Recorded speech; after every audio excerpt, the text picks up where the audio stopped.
আজকে কোনো কৌতুক নকশা নয়, আজকে বাবার আত্মকথা থেকে বাবার একটা উপলব্ধির কথা বলতে চাই। আজকাল দেখতেছি নাটকের মধ্যে আঙ্গিক মানে স্টেজ ক্রাফটের দিকে খুব গুরুত্ব দিতেছেন।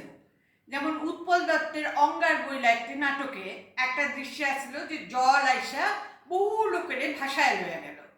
সেই দৃশ্যে তাপস সেন আলোর দ্বারা এই কাজটি করছিল।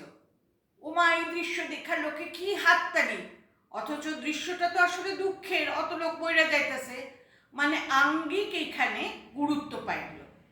আবার তৃপ্তি মিত্রর আরেকটা নাটকে, সেতু বইলা একটা নাটকে, সেখানেও তাপস সেন আলোর দ্বারা একটা ট্রেন চালাইছিল স্টেজের উপর, সেইটা দেখতে লোকে বারবার যাইত। কিন্তু আমার একটা আপত্তি আছে যে কেন অভিনয়ের থেকে স্টেজ ক্রাফট গুরুত্ব পাইব কেন? দুইটার মধ্যে একটা সিনক্রোনাইজেশন থাকা দরকার। আর এই আঙ্গিক কিন্তু বহু যুগ আগেও চল হয়েছিল। যেমন অনেক যুগ আগে দেখা যাইতো শিবের তিনটা নয়ন দিয়া, ত্রিনেত্র দিয়া আগুন বাইর হইতেছে, কারণ মাথা আইটা হাতে আইটা যাইতেছে। সুতরাং এগুলোর চল কিন্তু বহুদিন ধরেই আসছিল। আমি অবশ্য এই দিক দিয়া খুব ভাগ্যবান।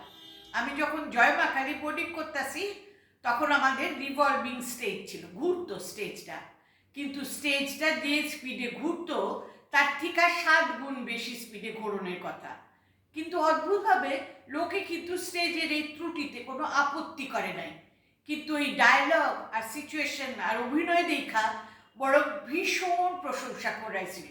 আজও সমাদৃত হয় এই নাটক।